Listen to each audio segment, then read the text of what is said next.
Welcome to LOA Today. I'm Walt here with life coach Cindie Chavez. Today is Wednesday, April the 15th, 2020. It's 4 p.m. New York time, wherever you are in the world. Thank you for joining us for another episode of LOA Today, your daily dose of happy. And it just occurred to me, Cindie, as we were logging on, there's a joke in today's day. Today would have been tax day. Everybody got tax day off. That's true. That's true. You know, coaches will talk about this all the time, right? That sometimes when something's going on that someone doesn't like, we start asking them we start trying to dig around and see if there's a payoff. Right. Right? Like, well, I don't like that I'm sick. Well, what's the payoff? Well, I am home from work. Right? Mm-hmm. This was a pretty big thing to have happen just because we didn't want to deal with taxes. But isn't that the way it usually goes, though? But yes, tax day. I saw because we're on video. For those that are just listening, I was watching Walt do the announcement, do the intro, and I was suddenly got this big smile on his face. What's this about? Yeah, it's like, it's April 15th. Hey. It just kind of, it hit me because, you know, I always look at the time and date on my computer to kind of remind myself, okay, I want to give the right date and so forth. Right. And I saw April 15th. I said, April 15th? You gotta be kidding. Right. April 15th. Well, everything has changed. Yeah, and continues to change. Including the tax day. Changes the essence of things. And we're getting a strong dose of it right now, but it changes the essence. And one of the things that I think is very important going through this time, and it's something we really emphasize here on the show, is choosing our perspective. Because the more that we choose a perspective that is in alignment with what we prefer, what we want, first of all, the better we feel. Second of all, the better our experience is. And third of all, the easier it is for us to adapt to change. Yeah. Because change can be a little traumatic too. I mean, right now it's very traumatic, but even in just, in quote, normal times, it can be traumatic. There can be a trauma associated with it. And it's always due to the way we look at whatever the situation is, no matter what it is. Well, it's that what some people call the lizard brain. I like to call it the squirrel brain, right? Mm-hmm. The most primitive part of our brain, it's about the size of a walnut or smaller, and it's at the base of our brain stem. And it is the part of our brain that controls a lot of our decision making and the way we move through life. And that primitive part of our brain hates change. It's afraid of change because change represents the unknown. So that makes sense, right? That like we shy away from change, we don't like change. And that, like you said, change can be traumatic. Mm-hmm. And so, but at the same time, you know, everything, it's like there's that little drawing. It's like everything you want is outside of your comfort zone. Right. Yeah. So yeah, I think you're right about the frame we put it in and focusing on what we want and what's going right. And for the first reason that you gave, like that's always my number one reason is that it feels better. Yeah. And even regardless of, you know, putting that into that context of that we're consciously creating out of our feelings and thoughts. So we want things to feel better so that we'll attract more of what feels better, that kind of thing. Right. Even if we don't entertain those ideas, it's just a really simple fact that our fears and our worries are always attached to the past or the future. And our power is always in the present. So just making a choice that feels better in the present, it's like, that's all we can control is the present. Might as well go for the frame that feels better.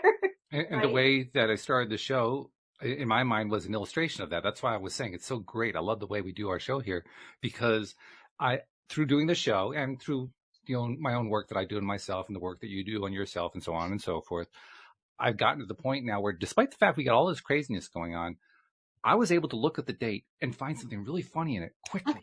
Right. Yeah. That doesn't happen when you're in a traumatized state of mind. That happens when you're in a good state of mind. Right. You can't really find the humor very easily when you're in a traumatized state of mind. Well, that's why, and we've done whole podcasts about this before, but that's why sometimes when people are really having a struggle in their life, regardless of what it is, it's like watch a funny movie. Yeah. Like do something that's going to bring some laughter to cause that shift, so ooh, that in a couple of my groups, I've actually asked the question. It's like, okay, tell me all your favorite funny movies, because it's good to have a list of, like, a concrete list of things you can do to feel better. Yes. Whatever that is. I know a lot of people right now are, because we're so limited in what we can do, people are going outside and, taking walks because it's one thing they can do. Right. And kind of, I think it seems from some of the posts I've seen that people have an expanded awareness of what they're seeing on their walks, like enjoying nature, looking at squirrels, whatever it is they see on their walk, because we're kind of all slowed down, not so busy. So there is that part of it. And then there's also, there is loss right now and grief right now, and we can't ignore those things. We have to not shame them or make them wrong, but recognize they're part of life too. Yep. And, there are some things we can't control. I think that, I don't know if I talked about this on a podcast, but I talked about it on a Facebook Live in my group, because I thought it was really relevant. It's that whole Stephen Covey idea of your circle of control, or your sphere of control. And then, like, if you were to draw a circle and then draw a bigger circle around it, that would be your circle of influence. And then an even bigger circle around it, that is your circle or your sphere of concern. And whenever I think of that model right now, I think that biggest circle is like the whole globe. Because right now what's happening is the whole globe. So we're concerned about what's happening in the world, all over the world. And yet, if we focus all of our attention and energy on that sphere of concern, then our sphere of influence shrinks. Right. But if we focus our energy on the sphere of control, which is what we do have control over, then our sphere of influence can start to be stronger and grow and move out and actually touch the part of, the circle of concern. So I think I've been trying to remember that. I actually have a little Post-it right here. And it says sphere of control, influence, concern, just to remind myself that I can't control the pandemic, but I can control what I'm taking in through my eyes and ears. I can control my diet. I can control my environment, my house, what things are like here. I can control that. And I think we can also control our preferences. What do we prefer? It's easy to lose track of that when you're in the midst of something that's really challenging like this.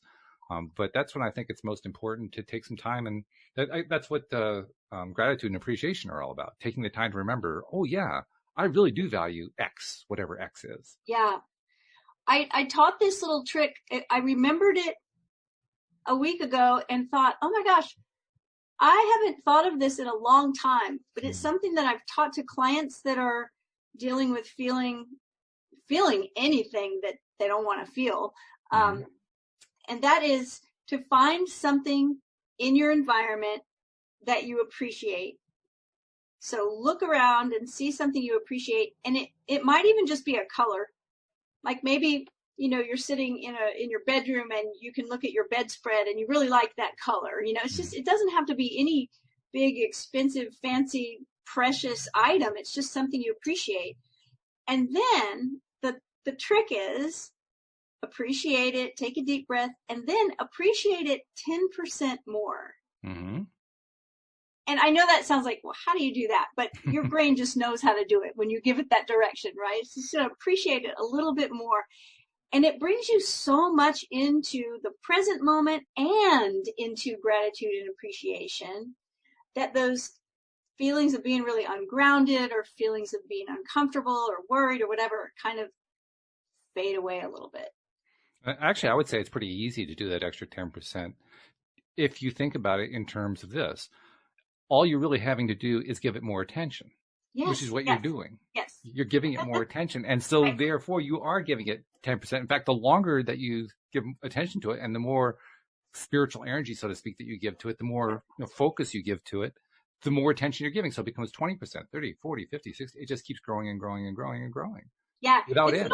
It's so funny because I remember actually doing this on the phone with a client one time years and years ago that was really feeling, charged about something. And I said, okay, so take a deep breath. So, and the reason why I give the bedspread example is I think that's what she said, right? It was like, can you look around the room right now and see something you appreciate? It's like, oh, I appreciate the color of this bedspread. I said, okay, now I just want you to appreciate it 10% more. And you can just hear like the relief, like, okay, like, all right, and it's a simple little thing, but it works. So why not use it? If it works, it works. And it really illustrates, I mean, you didn't hit it directly, so I'll have to kind of draw a line here, but it indirectly illustrates that she was focusing most likely on whatever this thing was that she didn't like. Right. In a big, big way, had been focusing on it for quite some time, was continuing to focus on it. And the act of looking at the bedspread and appreciating the bedspread was almost like an annoying distraction from that thing that she'd been focusing on that had been consuming her life.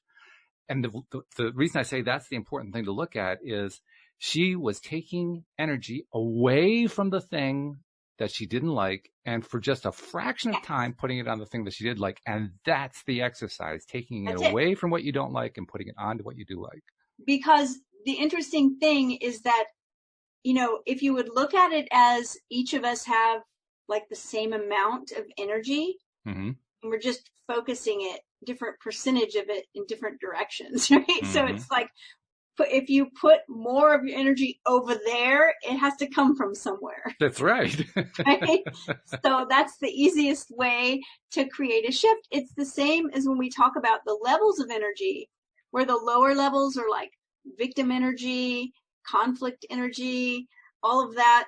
And then the higher levels are higher and higher. We get into compassion and love and passion and, joy.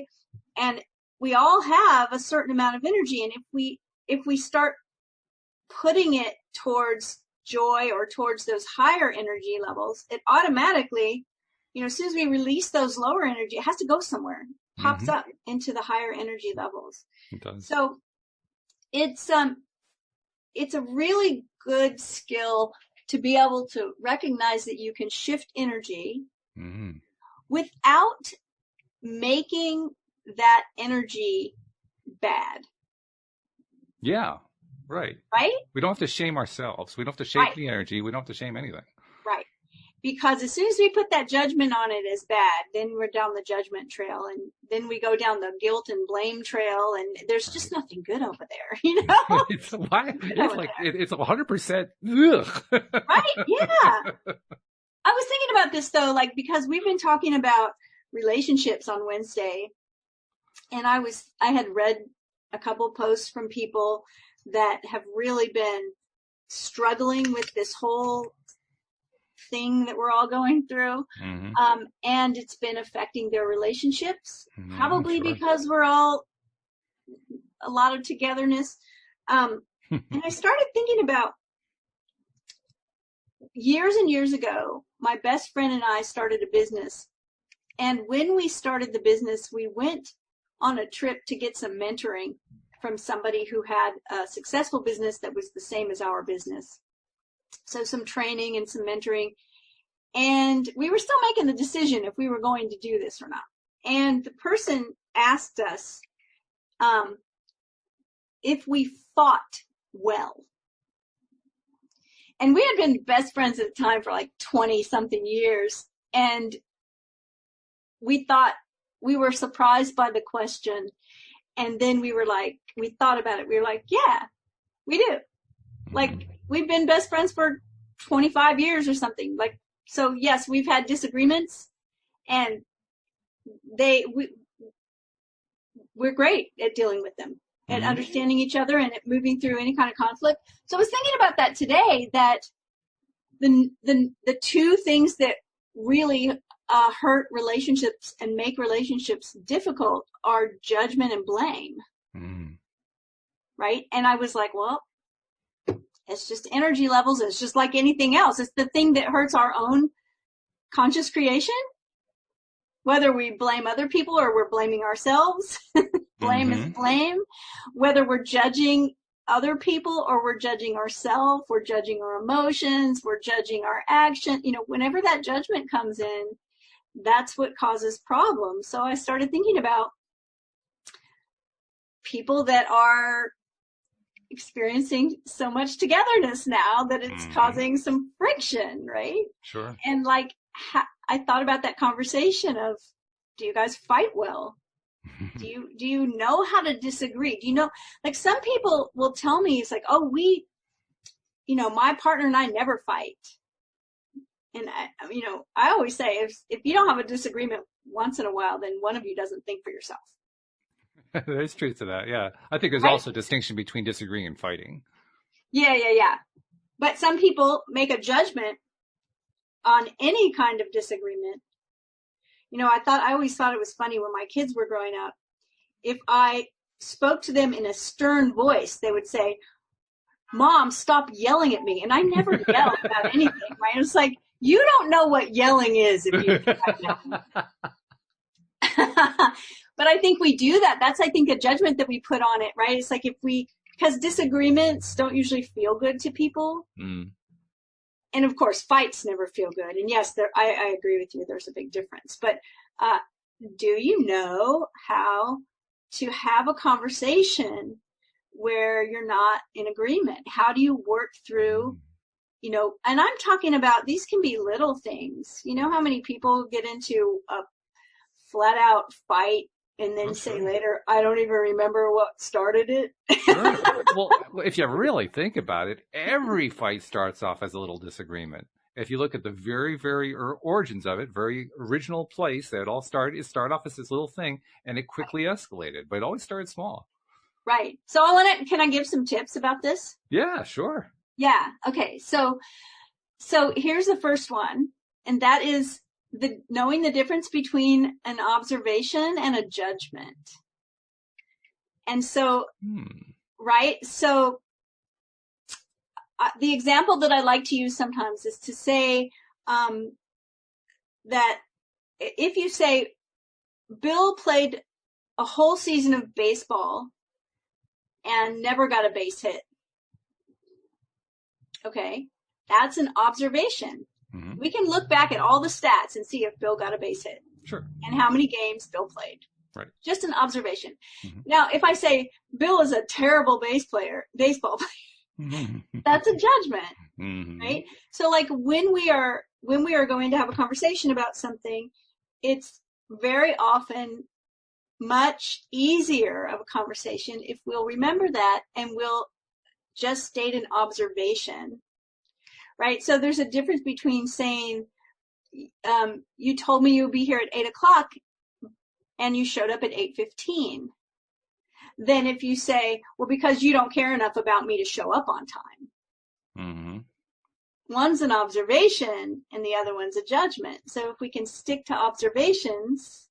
And then the second thing is to keep things about you and how you feel.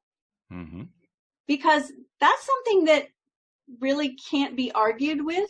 Like if I say to you, Walt, I feel really nervous about the podcast today. I have like a knot in my stomach. Like, what are you going to say? It's like, no, you don't.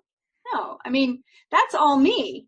Well, I might ask you if it was because of the guys who were working outside your window, but that's another topic. There's so much noise outside my window, y'all. It was incredible. They're doing construction like 6 yards from my office window, and they're making so much noise. I'm so glad you can't hear it. They're gone. I think Walt did some kind of LOA magic and just imagined them cleaning up. You and I raised the vibration. That's what it was. Yeah, and they just couldn't manifest in that vibration, so they had to go somewhere else.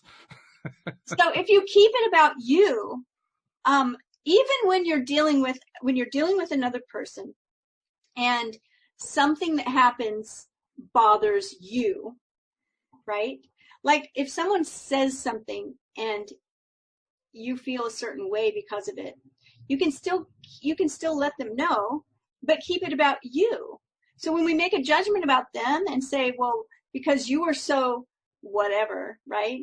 Because you were so obnoxious to say this to me, instead of saying, when you said whatever, I felt hurt or angry or sad or fearful or whatever, you're just keeping it about you instead of putting it on them. And that can help a lot. Like, that is one of the biggest game changers in having a conversation and being able to be open and vulnerable with somebody and let them know how you feel, is to not blame or shame them for your feelings, because my feelings are my responsibility. And it doesn't matter what someone else is saying. I get to choose how I feel about it. And so the other part is knowing the difference between feelings and judgments. Very big. So if I say to you, Walt, you said whatever you said to me, and I feel insulted, or I feel disrespected. Well, at that point, disrespected and insulted are not feelings. They're judgments on what I think you just said. That's true. They're judgments about you, that you just were disrespectful or that you insulted me. And those are actions that I'm suddenly putting on you. So it's so much better to say, when you said whatever, I felt sad, right? Or I felt like a feeling word, not a judgment on your actions. So, not an easy distinction to make when you're in the midst of the passion of the moment, but it's a great one if you can learn it. Well, it's just about learning it.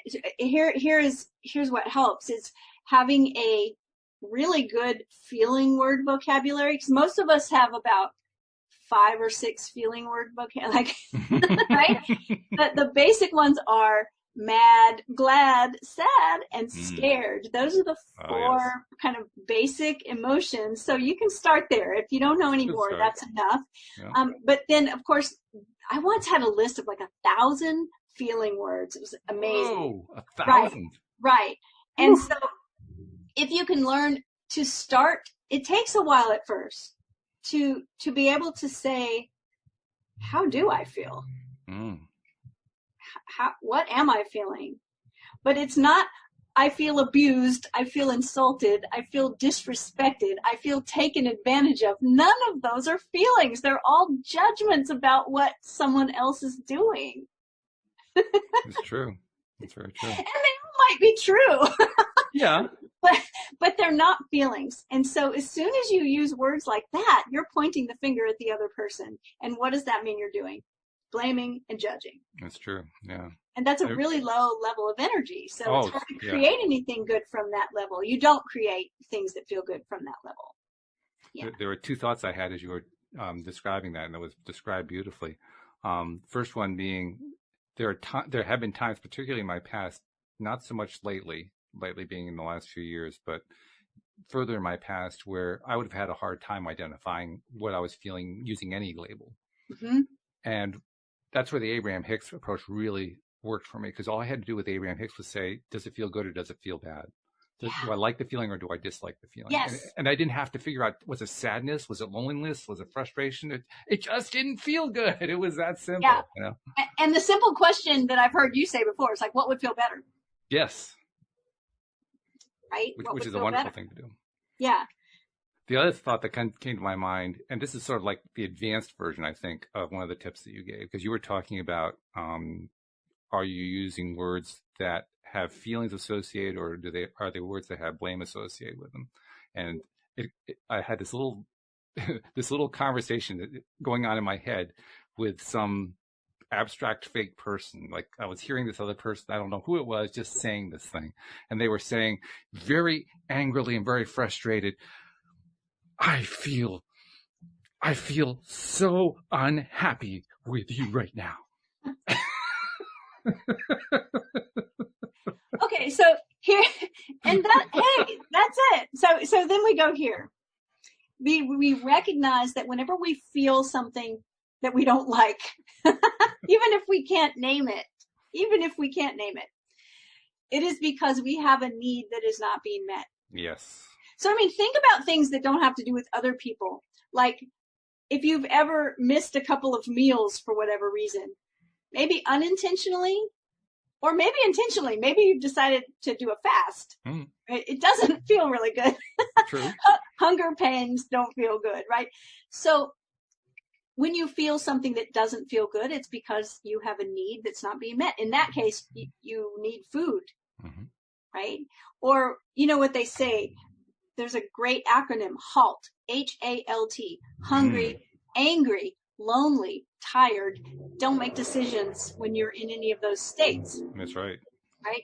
So when you have a need that's not being met, you know it because you have feelings that feel uncomfortable. When your needs are being met, then you have feelings that feel good or pleasurable or comfortable.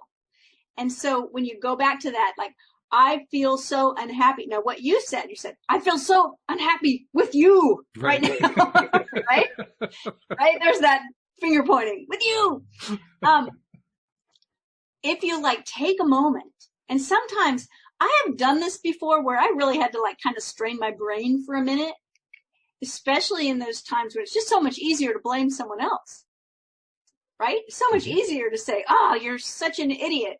And it's your fault that this isn't working. That might be easy. It doesn't help solve anything. But if you can say, okay, I am so unhappy right now. Why am I unhappy? What is it that I need? Well, and you know what? It might be that you need, like, respect is a basic human need.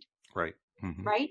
So even though I might need respect, and the fact that someone is being disrespectful to me is causing me to feel unhappy, I'm feeling unhappy.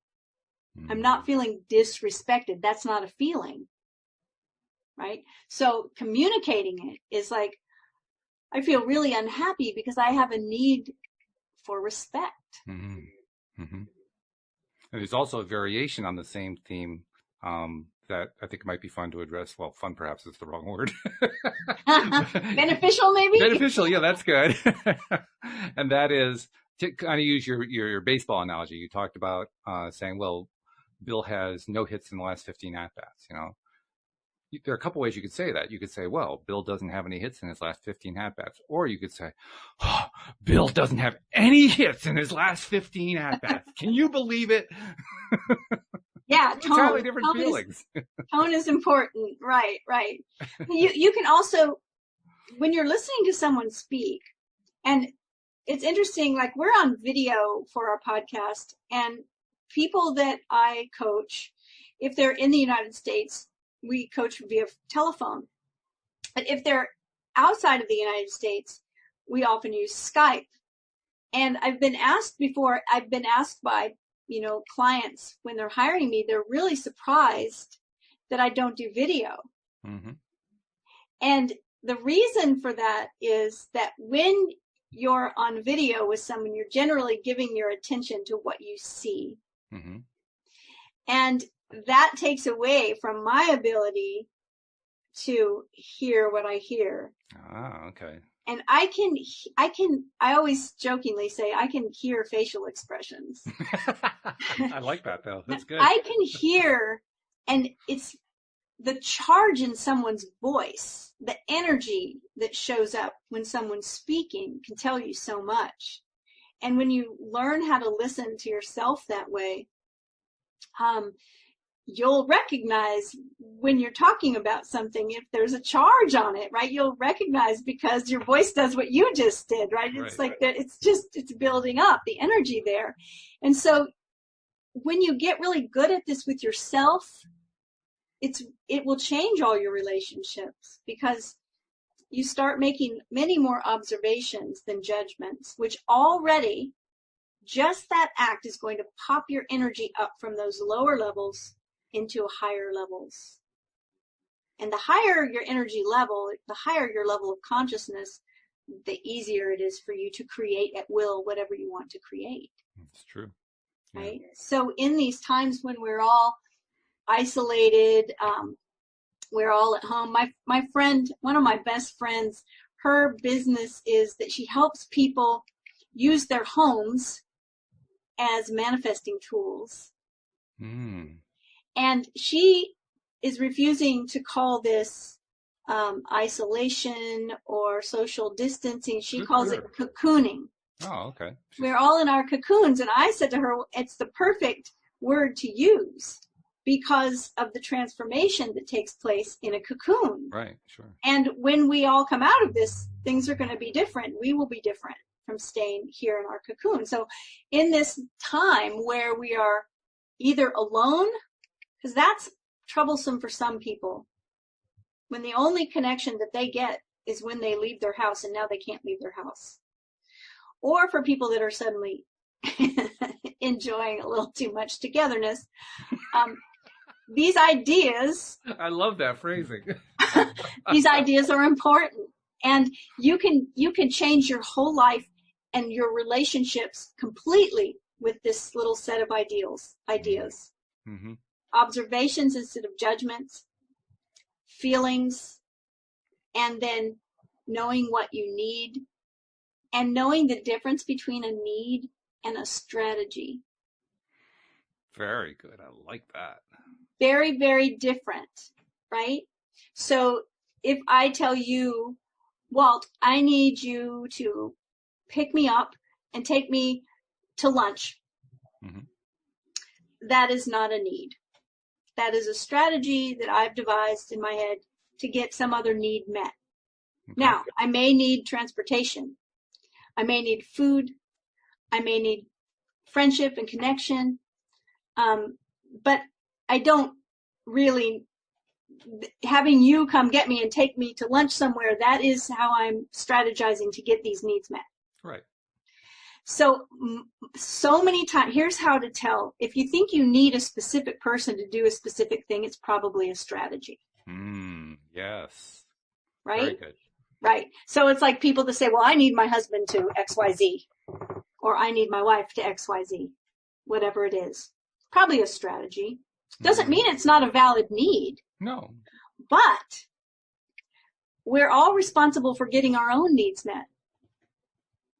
Right? I think I told this story before, but when I was first dating my husband in 2011, I was just, having so much fun, and it felt so wonderful, and it still does, but I was just so excited. And a couple of times I picked up the phone and went to send him a text that said, "You make me so happy." And I erased it. Mm-hmm. And I said, "I feel so happy when I'm with you." Beautiful. Right? Beautiful. Because it's not his job to make me feel anything. He can't make me feel anything. Nope. So those little language tweaks, right? Strategy is just the way you think you have to get that need met. I love Go a little deeper and figure out what the need is. Yeah. I love this idea of strategy. I think it's a beautiful concept, and it really cuts to the core in a way that a lot of the other things we've talked about in the past don't do it as effectively. Not that we've talked about rubbish, because we haven't, but this is one of the best ones that I've heard so far, that what we're really talking about is a strategy, because I think it's probably the factor that's behind most questions, for instance, that get asked about the law of attraction. How do I get X? How do I make something happen? What's my strategy for attracting this thing that I want, rather than being in the place of putting out the vibration of what I want? Yeah. It becomes a replacement. Yeah. If I have the strategy, I don't have to worry about how I actually feel about it. Well, and that's the thing too, is like recognizing why we want the thing, mm-hmm. what the feeling is, what is it going to give us, right? It's like, if you go like 5 questions deep, I want whatever. Why do you want that? Because, and why do you want that? And what is that going to give you? And what is that going to give you? You will dig down, and it's always just a feeling. It is. I'll feel happy. I'll feel secure. I'll feel free, whatever it is. Those are 3 of the biggest ones. Mm-hmm. People either want to mate, or they want money, or they want better health, or they want to be clear on their career path or their life purpose, right? But when you get to like, why? Because they will feel secure, mm-hmm. or they will feel freedom, or they will feel healthier, happier, more joyful. Those are, it's basically it. So, like you said, when we can figure out the feeling that we want, that we can kind of not be so worried about strategies, because strategies are so often the how, and focusing on the how is the thing that yeah, that's right. trips us up, right? How many times the things usually get delivered to us in a way that wasn't the how we expected. I love the fact of calling it a strategy, because for me, it's a great way to remind myself, to ask myself, am I feeling or am I strategizing with whatever this thing I'm focusing on? Because if I'm strategizing, yeah, that's a clue to me that I'm really not focused on what it is that I'm feeling. And the feelings and needs are connected together. They are.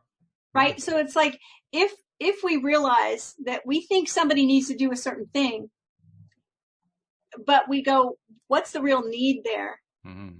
You know, one of my very first experiences of being coached, I volunteered to be the client in a demonstration, and it was about personal growth, right? In the sense of personal growth being like learning new things, expanding your person, right? And so I answered the question, what was I wanting to learn? I wanted to learn French. And the coach, who's still one of my favorite coaches on the planet, asked me why. And, why? Because the thing is that I had bought a French program. I was like, yes, I was gung-ho for it. But then I wasn't following up, wasn't doing it. And she was asking me questions. And what we finally got to, she said, well, but what would you do if you suddenly could speak French fluently? What would that give you? And I said, oh, well, my oldest son speaks fluent French. And it would be so great to be able to speak to him. And she said, so what you really want is connection with your son. Right. Oh my gosh. I got chills. I wanted to cry. And here I went into the coaching session. Oh yeah, I'll volunteer. I can do this. This isn't going to be emotional for me. It's just about learning French. How could it be emotional? And then when she said, oh, this is it. And, at the time my son was in college. And so he was in that place where he was developing his own life, his own world. Sure. And, we've always been really close. We're still really close. But, it was kind of that coming apart phase where he was going to be living somewhere else, doing his own thing. And we just weren't connected as much. Right. And, oh my gosh. So learning French was my strategy. Yeah. My need that I had was for connection. And it's my responsibility to get my need met. And so I found other ways to connect without having to go through a 5-year-long French immersion program, right? Which is great. I mean, nothing wrong with learning French. I mean, no. French was great. Yeah. But how great that you got to the core of it, because then you could really interact with what it was that you really needed. That was good. Yeah. So that's such a great example of the difference between a need and a strategy. Yeah, exactly. Right? It occurs to me that Wednesdays are always relationship Wednesdays. And we've been talking about today the most important relationship we have, the one we have with ourselves, and all the different ways that we play these little games with ourselves, and we distract ourselves from what our real stuff is, and so forth, and how we can get back to focusing on what our real needs are. And all. I mean, this is like the ultimate in relationships right here. Well, and how we, like you said, distract ourselves, how we sometimes put the blame outside of ourselves for why we don't have the things that we want, for why our needs aren't getting met. Oh, it's because, it's someone else that's not meeting my needs, and it's someone else that, and it's like, no. If we come to the place where we're willing to take what I call radical responsibility for our needs getting met, for our own feelings and emotions, we will up-level our ability to create consciously, like a major amount. It's amazing. You're just going through this is bringing up something for me that has been kind of an ongoing thing for me, which is wanting to attract more money into my life. And my ability to attract money has improved substantially, particularly in the last 3 or 4 years, but it's not up to the level I want it to be yet. And I keep asking myself, okay, so maybe what does it need to do? Maybe I need to be focusing more on, the ask. Maybe I need to focus more on how I feel and taking inventory of what I'm grateful for and so forth. But as I'm sitting here listening to you, I'm realizing I also have a very strong tendency to strategize how to get the money to come in rather than spending the time focusing on what it will do for me to have the money come in. Right. And a question that I really like to ask here is, if suddenly the money was just pouring in at an unprecedented level for you, what could go wrong? What could go wrong? That's an interesting question. That's the money block. Yeah. That's the thing. When people say, when people begin to answer that question, oh, well, all my friends and relatives would suddenly want me to be giving them money, or I'd have to pay a whole bunch of taxes, and I don't want to do that. Or I don't know if I could manage that much money. Or what if that money just magnified in me? I don't know. Maybe I would just want to shop all the time and become a hoarder. Or, they have all these things that are underneath the surface. And like you were talking about at the very beginning of the show today, the idea of change, right? Mm-hmm. And change, we often shy away from change because change is going to bring the unknown. Mm. And so for those of us who haven't yet attracted multiple millions, that's a change for us. Mm. And so it brings in a whole bunch of things that we don't know how we would deal with it. It's funny, though, because as you were describing, the next question to ask is, well, assuming you have all this money flowing in, what could go wrong? The first question that goes through my mind is, what do you mean? What could go wrong? There's nothing that could go wrong. Oh, there are a lot of answers. There are a lot of answers to that question that I've heard. There are a ton of answers to it. But even as I was saying that, and even as I was thinking, and I was realizing, the moment that money comes flowing in, my perspective does change. And being who we are as human beings, we're really good at finding something that's wrong. We're really good at finding something that's not right about this situation. We are the ultimate self-criticizers in the universe. For whatever reason, it's like we're so good at figuring out what we don't want. Yeah. Right? It's like even when someone asks us the most simple question, what would you like for dinner tonight? Well, I don't want pizza. We had that last week. It's like, but what do we want? And so all of those questions that are under the surface and all of those reasons for rejecting any kind of change, they all meet somewhere. Like, in other words, the idea of polarities and that everything contains its opposite, right? So we would normally think that having a ton of money offers us a lot of freedom. Mm-hmm. I can buy what I want. I can go where I want. I can hire somebody to do the jobs I don't like doing. Like, that's a lot of freedom. Right. And we go to the other end of the scale where we have no money at all, and we say there's no freedom there at all. We're very constricted there. We're very limited in what we can do. However, just let those swap over and see how they contain their opposite and say, you know what? If I have no money, I don't have to manage that money. So I'm free from managing that money. I'm free from making decisions about investments. I'm free. There's a lot of freedom over there not having any money. Oh, yeah, and on the other hand, with all this money, I have to make all these decisions about how to manage it. If I'm hiring people, I have to manage them. I have to maintain the things that I buy. That feels really constricting all of a sudden and like a lot of weight. So to be able to hold both of those ideas, that's where the power is to be able to balance those and hold both of those ideas, because they're all in there. Everything contains its opposite. Which is a fascinating thing, the fact that everything does contain its opposite. Often we are blind to or have blinded ourselves to what those opposites might be. And I'm going to go into an example that I had actually promised myself I was going to stay away from this week. I was going to stay away from talking about the pandemic in any great detail. Yeah. But the illustration here is so perfect, I can't avoid it. You mentioned how we're really, really good at focusing on what we don't want. The pandemic is a perfect example of that, because that's what people are doing, mostly outside of LOA circles, positive psychology circles. They're doing it 98, 99% of the time. They're focusing on the news items and the politicians and the whole thing over and over ad infinitum. All these terrible things. I don't like this. I don't like that.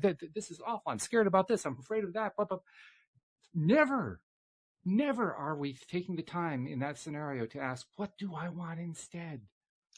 Or what is the upside? What am I, right?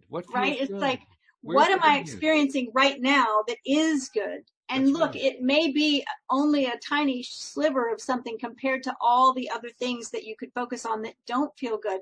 But it's just the determination and the use of will to focus on it. Yeah. To turn back to it and focus on it. It doesn't mean that you're not going to pay attention to what's going on completely. It doesn't mean you don't care about other people. I dare you to pull it off. I dare you to pull off paying no attention. Don't worry, that's not going to be a problem for you. Yeah. Good luck with that one. Yeah. No, you don't need to worry about that. But yeah, I think there's going to be a lot of change that comes out of this situation. There's going to be a lot of growth that comes out of it. I really do think that one of the biggest things that's going to come out of it is remembering finally to appreciate those silver linings. Oh gosh. You get your nose buried in all this stuff that you don't like so often, so continuously, so moment to moment, day by day, week by week, month by month. You eventually get to the point where you say, enough. There's got to be something good going on here. What's the good part? Well, and the thing is trying to keep your focus in the present, right? I mean, I personally know lots of people actually, that worked in the service industry that lost their jobs as soon as all this happened, because the restaurants cut their staff to where they could just have a couple of people, oftentimes the owners, who are trying to do the takeout. So they've got a skeletal crew because that's all they can really handle right now. Right. And so people in those positions, which essential worker positions, right? People that are putting their lives on the line, basically, that are working, and then people that have their jobs suddenly cut and don't have savings, they don't make enough money to be, I can do fine for 6 months without a paycheck. They're not in that position. Right. The place to focus is just in the now, because all of the stress and worry comes from thinking, what the heck am I going to do 2 weeks from now when my rent is due? Exactly. And so, it might not be a huge consolation, but it feels better to realize if you have a place to live now, and if you have food to eat now, and you have, like today, like right now, like, are you okay in this moment? It is incredibly important to do that. And I say that from experience, because I mentioned a few moments ago, 4 or 5 years ago, I was not doing well with money. I was doing very poorly with money. Actually, I can tell you exactly what year. It was 2013 to 2014. We were in desperate straits, and it's also when it led to one of the most amazing sets of miraculous law of attraction manifestations I've ever seen in my life. But that's where they come from. That's where they come from. That's where big miracles come from, is when there's big opportunity for a big miracle, right? It's true. And what made the difference was what you just described, that little activity of saying, well, yeah, I don't know where the money's going to come from, but right at this instant in time, I have a roof over my head. Right at this instant in time, I've got food to eat. Right at this instant in time, I've got clothing to wear. Right at this instant in time, my needs are met. Yep. And even when I was doing it at that time, which felt desperate, I mean, literally what I'm going through right now with this stuff is mild compared to what I went through then. Yeah. What I was going through then was so overwhelming, and yet I tried to do this thing anyway, usually pulling it off for a minute at a time, and that was about all I could handle.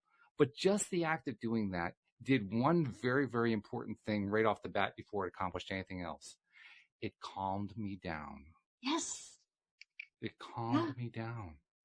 And when I calmed down, other possibilities started to occur that were not occurring to me a moment before. Exactly. Because you brought yourself into the present moment. Yes. So like all the things we've been talking about today actually help to bring us into the present moment. Right. The idea of finding something we appreciate and appreciate a little bit more, present moment. Mm-hmm. Some other tricks are just asking yourself what the temperature in the room is. Can you feel the clothing on your skin? Is there anything in the air you can smell, taste, all your senses? What do you hear right now? All of that brings you back into the present moment. And then asking yourself those questions, like you said, look, I may not know where the next meal is coming from, but I do have a little something to eat for right now. I mean, just present moment thinking. It can create the shift that allows you to see the possibilities. Mm-hmm. And that's the thing, is that opportunities are everywhere. But at that very low victim level of energy, we usually can't see them. That's right. We don't see them. So bringing ourselves into the present and having some determination that we're going to take responsibility and somehow it's going to work out. Like you said, you had a desperate time that also produced some of the greatest manifestations. So when else would you need a miracle? People want to see miracles. People want to see magic and miracles all the time. Yeah. Right? But when else would you need a miracle than if you were in dire straits? That's when you need the miracles. That's right. Yeah. We don't like that part of it. It's like, well, maybe I don't need a miracle. And I'll be perfectly honest. The miracles weren't comfortable. They were miraculous. They were actually painful to go through, to experience the miracles happen, because I was going moment to moment experiencing, oh, this isn't working. Oh my God, it just worked. Oh, this isn't working. Oh my God, it just worked. How did that happen? Right. That happened like 3 or 4 times in about a 2-week period. Anyone who wants to know the whole story, I've told it in past episodes, and it's also in the book that we wrote. But the amazing thing is when you're going through it, you're literally trying to just find little pieces of time where you can just kind of say, okay, I'm just going to put it aside for the moment. I can't handle all that stress right now. Right now, I just need to feel good. So I'm just going to do whatever it takes to feel good right now. Those are the things that do make that difference. They make the biggest difference in the world. And, I've said this before, but I can recall at least 3 times when I was on the phone with a client and they were waiting for like a call about something. Yeah. And it was way overdue. Mm. And in the process of coaching them, which was bringing them into the present moment, which was bringing them into a recognition of their needs and their feelings, giving them clarity, right? All of that things that you just said, just like calm down. The phone has rung for them and they've said, oh my gosh, I'm getting a call with me on the other line. Like, oh my gosh, I'm getting a call. Can you hold on? Yes. I hold on. And they come back and they're like, I got the job or whatever. It's like amazing. It is amazing. So I say that to say we all would benefit by remembering how fast things can change. How fast things can change for us when we're in a desperate position. Sometimes one phone call, right, changes everything. Mm-hmm. And so those things happen when we can relax. Yeah. It's like you said, calm down. That's non-resistance. That's right. Calming down, or relaxing. It may not even be non-resistance. It may just be lower resistance. I love that so much because it's so true. I mean, so often, if you imagine resistance being like a cliff wall with a little fissure in it for the water to get in, it's not like the cliff wall went away. It's just the fissure opened up a little bit. It's so true. It's so true. So we just want to lower our resistance a little bit, lessen the resistance a little bit. I shouldn't say lower resistance. That doesn't sound good in a time where there's a pandemic. It depends what you're resisting. Right? Yeah. So just recognizing how fast things can change and that everything's going to be all right. I tell this story. It always still kind of seems so simple to me, but in 2009, I guess, I was on the phone with my coach And I was really, really struggling with some things that were going on and just hopeless. And my coach at the time asked me a question that I still look back and think it was such a wise question in its simplicity, and a very honest question from a coach that didn't know what to say. And she said, what could I say to you right now that would make you feel better? Ooh. And I said, probably through tears, I just need somebody to tell me that everything's going to be okay. Oh, geez. And she said, Cindie, everything's going to be okay. And oh. And in that moment, even though, it's like she was just saying back to me the thing I told her to say, right? But it was what I needed to hear, and I heard it, and things started to shift.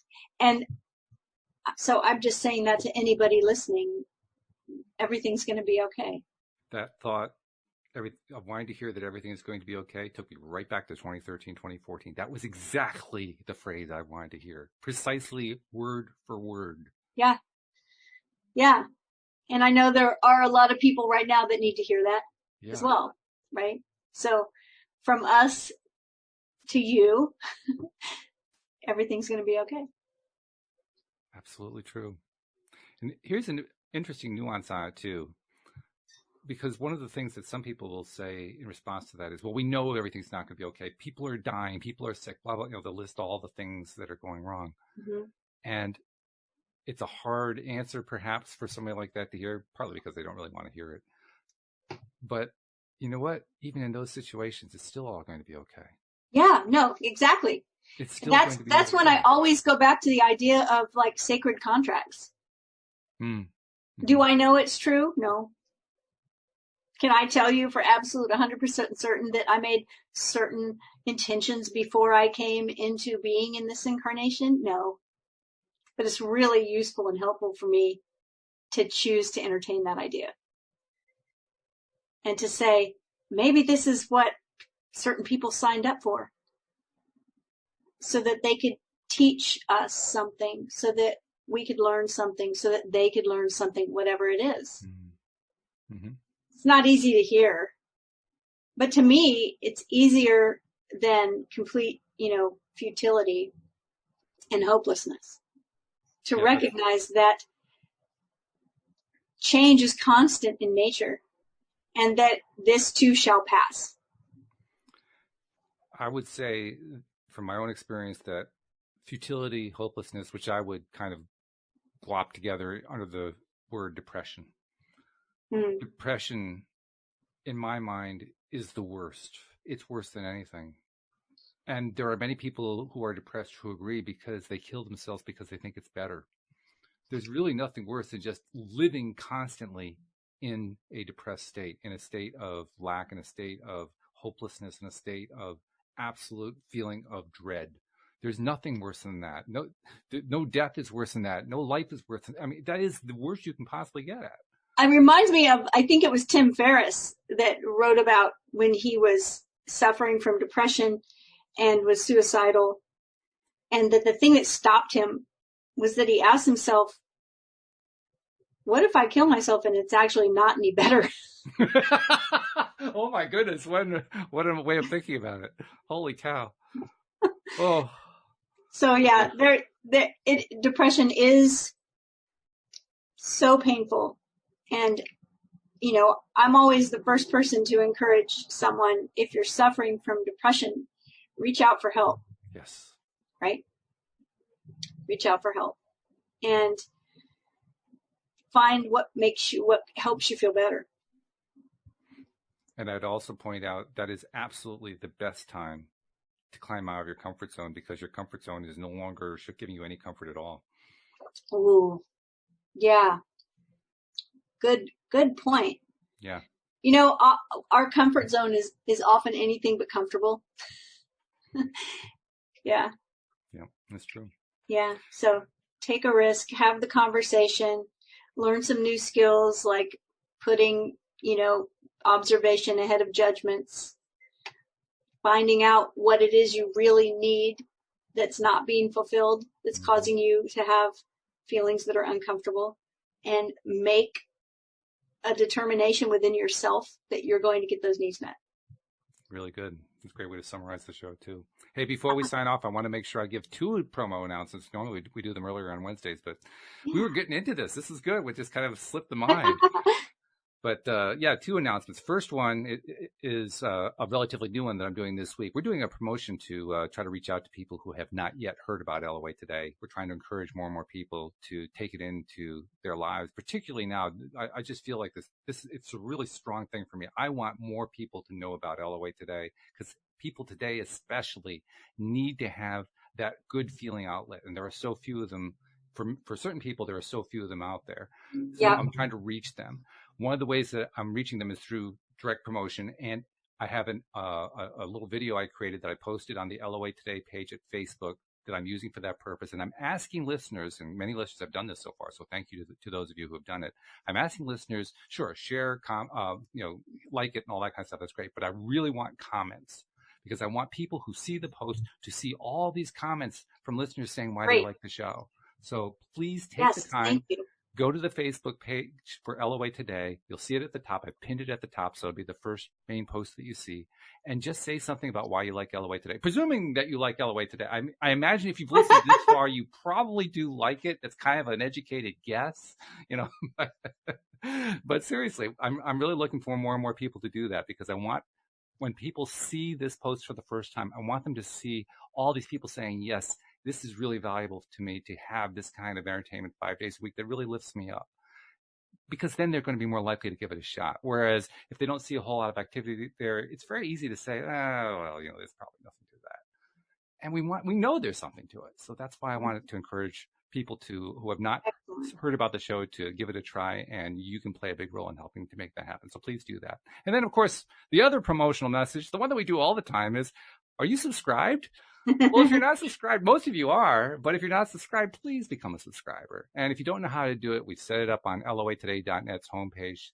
At the top of the page, just follow the instructions, 1 or 2 clicks, and you're subscribed. And then be sure you share the fact with others. And check us out on YouTube, because we live stream to YouTube, except for today. Believe it or not, the live stream didn't work on YouTube. So I'll be uploading this video after we're done here. But one way or another, it does get on YouTube. And if you click the bell, you get notified every time that we're on YouTube as well. So subscribe and keep following us, and make this part of your daily routine, because we all need to keep that vibration high. We need to keep that energy high.